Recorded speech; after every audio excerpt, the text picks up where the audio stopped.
Y en este momento tenemos el placer de conversar con un neumólogo que tiene ya mucha experiencia tratando pacientes de COVID-19 en Puerto Plata y con un buen nivel de éxito debido a un tratamiento que está aplicando en los últimos tiempos. Vamos a conversar sobre ese tratamiento antes, pero queríamos que ustedes conocieran al doctor Johnny Tavares.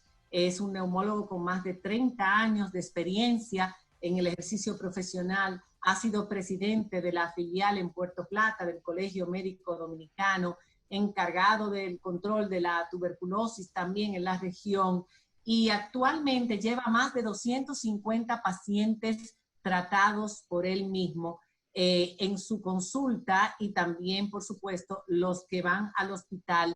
Buenas noches, doctor Tavares. Gracias por concedernos esta entrevista.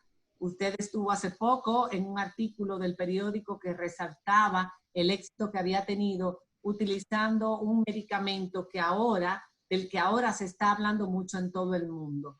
Vamos a comenzar, hablando sobre cuántas personas usted ha tratado, cuántas personas han fallecido en la provincia, en lo que usted tiene como realidad y no como las estadísticas que hemos visto de la misma a través de los reportes de salud pública. Sí, buenas noches, María Ciela. Gracias por la invitación.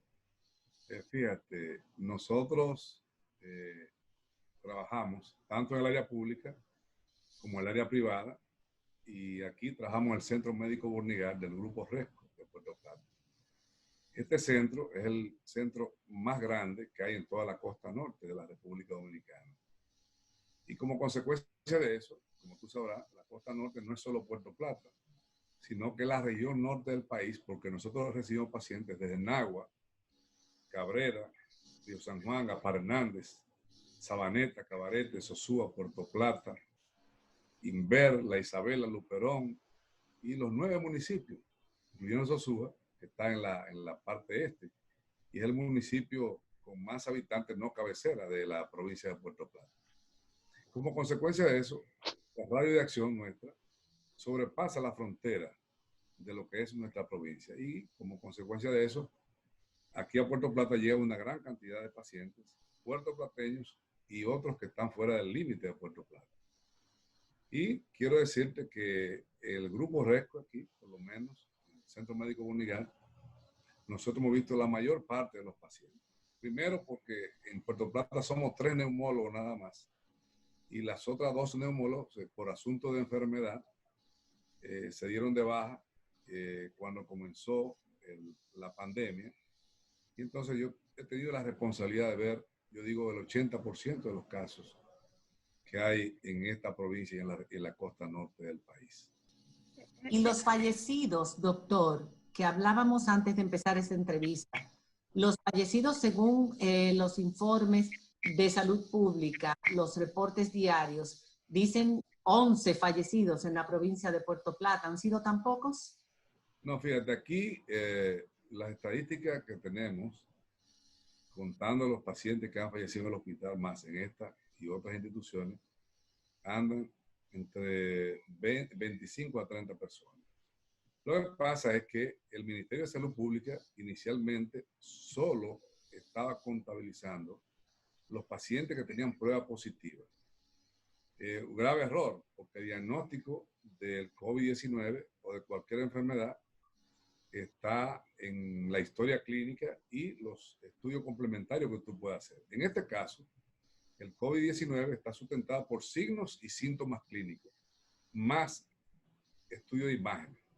Incluso hoy en día hay ya estudios establecidos claramente en que la tomografía que sea computarizada está por encima de la misma prueba de PCR para el diagnóstico de COVID-19. Yo estaba viendo un estudio, por ejemplo, que publicaron en México, y se hablaba de que la especificidad para diagnóstico con PCR era de un 56%.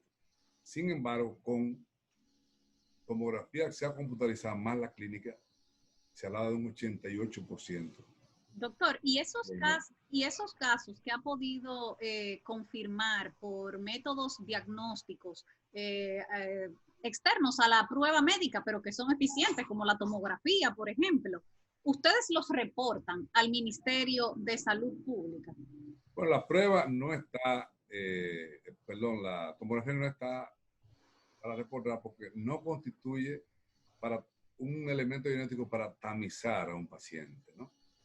Sino que por eso la que es obligatoria reportar es la prueba de PCR, que es la que se está haciendo como elemento confirmatorio diagnóstico. Pero esa prueba no la estamos reportando nosotros solamente, sino el Ministerio de Salud Pública ha hecho un comunicado a los laboratorios que están haciendo la prueba, que incluso antes de entregar las pruebas positivas, COVID detectado a nosotros, ellos tienen que notificar a Salud Pública. De manera pues que ellos tienen las estadísticas. Inmediatamente un paciente sale con COVID detectado, el primero en enterarse es Salud Pública. No, yo se lo pregunto porque como usted menciona una cantidad de fallecimientos en Puerto Plata muy superior a lo que ha reportado el Ministerio de Salud Pública, si algunas de esas muertes pudieran haber ocurrido sin habérsele realizado la prueba al paciente, pero con el diagnóstico hecho por otros medios, como la tomografía, por ejemplo. Bueno, ese es el caso de la mayoría de los fallecimientos que hay en la ciudad de Puerto Plata. Han fallecido sin prueba diagnóstica. Y tampoco, un error, el ministerio se preocupó por hacerle una prueba post-mortem. Y entonces esos pacientes se fueron sin ser etiquetados como diagnóstico de COVID. Y por eso las estadísticas varían. Pero muchos de esos pacientes tienen su historia clínica en el hospital donde fue atendido y tienen tomografía, porque aquí, tanto en nuestra institución como en el propio Hospital Ricardo Limardo, como el Centro Médico Mejía López, tienen tomografía y a todos pacientes de eso.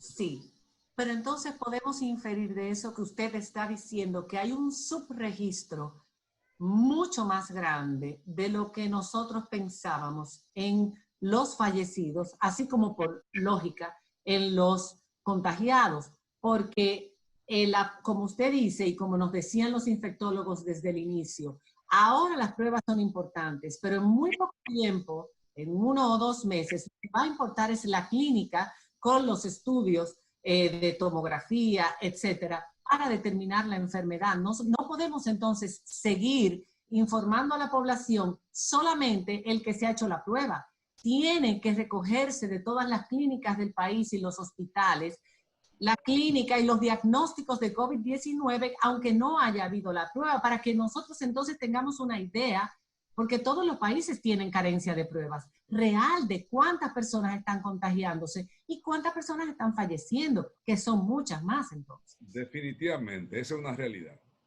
Pero hay que ponerlo en el plano real de nuestra convivencia. Tú sabes, María Cela, que el sueldo mínimo de cualquier empleado en la República Dominicana en el sector público anda por los 10,000 pesos y en el sector privado por encima de los 12,000 pesos. Una prueba de esa hoy en día está costando 4,300 pesos. Y es una odisea conseguir una prueba de esa. Sí, pero ya la cubren los seguros. El problema es lo que dice usted, es la odisea, es de que te lleguen a tu casa a hacerte la prueba y luego el tiempo que tarda. Vamos a hablar ahora, vamos a hacer una pausa ahora y vamos a hablar de ese tratamiento que según estuvimos leyendo y luego en la conversación con usted, le ha dado un gran resultado de éxito. Es un tratamiento que empezó con unos estudios hechos en Australia, en in vitro, y que ya están patrocinándose estudios en los Estados Unidos. Vamos a ver qué ha pasado en Puerto Plata con el uso del Ivermectin, que es un antiparasitario. Cuando regresemos después de la pausa con el doctor Johnny Tavares. Ya volvemos.